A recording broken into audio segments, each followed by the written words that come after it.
आपण माने समस्ते वर्तमान चाषी भाई मानकर सार पे जो अवस्थार सम्मुखीन होती आम राज्य रे से संपर्क में सूचना प्रदान कले आमर डॉक्टर अरुण साहू जी की मान्यवर विधायक पूर्व कृषि विभाग दायित्व थे आम सहित अच्छा संजय दास वर्मा जी की सप्लाई डिपार्टमेंट कार्यक्रम करते चाषी भाई मान समस्या सहित सब रही मु सीधा सड़क पॉइंट को जाऊँगी आमर खरीफ रे सारर आवश्यकता कौन अच्छी केते आवश्यकता अच्छी से संपर्क में सूचना दिगला प्राय 11 लाख मेट्रिक टन सारर आवश्यकता रही एवं आज सार केते उपलब्ध होउची से विषय आप जाना निहाती दरकार ओडिशावासी जाना निहाती दरकार कारण मान्यवर ये विभाग जे मंत्री अच्छा दायित्व अच्छा से कही सारे प्रचुर सार आवश्यकता अच्छी किसी सारर अभाव नहीं गला वर्ष यही दिन को जब देखिए आम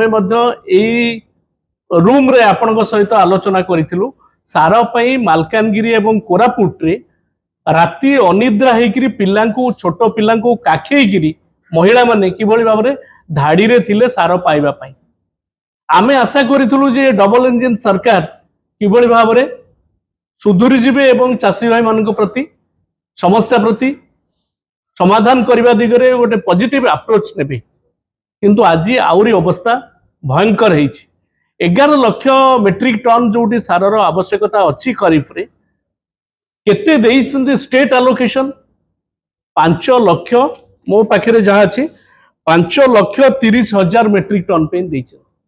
यूरिया सार मिली केते पाखापाखि जोटा कि गवर्नमेंट कहते पाखे मिली 2 लाख मेट्रिक टन मिली 11 लाख जगह 2 लाख मेट्रिक टन उपलब्ध होती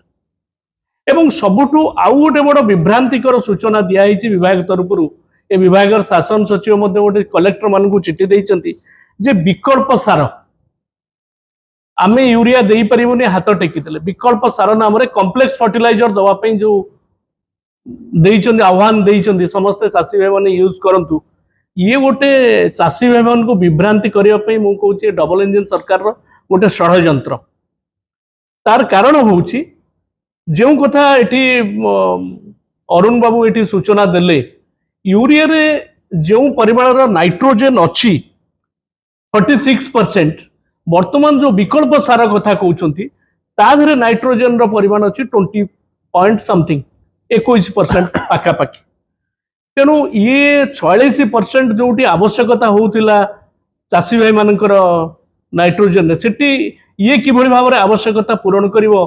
एवं को भाया स्पेसिफिकेशन समान रही विभाग शासन सचिव कहते मंत्री ये वितर्कर विषय केवल सेतिक नुह जो पैक्स एवं लैंप्स को जाऊँगी आमर यूरिया सार जाइए से सार गुड़िक जो रेट रही 266 टंका लिखित रेट रही आउ टिके बढ़े 270 पाखापाखि बिक्री करा जाउछि किंतु वास्तव में सेटा मार्केट रे बिक्री होछि 500-600 एवं बरगढ़ एवं कोरापुट इत्यादि जिले में जो समस्या देखाई सुंदरगढ़ रे धाड़ी बांधिक राति तमाम चाषी भाई माने छिड़ा होती इटा थोइचंती आधार कार्ड थोइचंती ताकू थोइचंती जे किभली भाव में सार गंडे पाइबे सेठी सार नाही जेतिकी यूरिया जाइछि 11 लाख जगह 5 लाख दियाला स्टेट एलोकेशन आसिला 2 लाख आ मिलिबो कोठी आउ जो 2 लाख आसिला से 2 लाख भी चाषी पाखे पड़लानी सेठी छत्तीसगढ़ को चालान हो जाइए अधिक रेट रे बर्तमान बिक्री होची छत्तीसगढ़ रे आम पाखे खबर अच्छी गणमाध्यम प्रकाश पाई केवल सेतिक नुहे मु आपको कही रखा चाहूँगी एमाने जो रेट कथा कहते जे यूरिया रेट एवं अन्य सारर रेट विषय रे सरकारी रेट रही मुझे कहीदे जे यूरिया 45 केजी की 266 टंका 50 पैसा डीएपी 50 केजी की 1350 एमओपी ऑल 50 केजी की 1850 इफ्को सार 50 केजी की 1800 टंका पीपीएल 50 केजी की 1800 टंका ग्रोमोर 50 केजी की 1800 टंका पीपीएल 50 केजी की जोटा 22-32-16 रेशियो रे जोटा आसुची जोटा पे कुहा होची से किनिया पे 2250 टंका यूरिया सारर दाम हो 266 यार रेट केते आपण जानत सरकार को कागज कौच तेणु ये चढ़ा दर रे किणवे यूरिया सार पाइबेनी ये जो व्यवस्था है विभ्रांत कराऊँच जे किभली भाव में कम्प्लेक्स फर्टिलाइजर किणतु यूरिया उपर निर्भर करतुनी चाषी भाई मैंने रास्ता छिड़ा हे मोर अनुरोध रोचे ये भयंकर परिस्थिति चाषी भाई मान विभ्रांत करने ये सरकार डबल इंजिन सरकार उद्यम करुच्ची या भितर टिके माननीय मुख्यमंत्री टिके मुंड खेलाइबार आवश्यकता रही कारण आम पाखे जी खबर रही मार्कफेड जे कि पैक्स लैंप्स को जोगौ सार Markfed cooperative department agriculture department एवं ता सहित सप्लाई डिपार्टमेंट जार जार किसी कार्यक्रम या भितर रही क्या भितर कोऑर्डिनेशन नहीं विशेषकर एग्रीकल्चर डिपार्टमेंट एवं कोऑपरेशन डिपार्टमेंट ता भितर आदौ तालमेल नहीं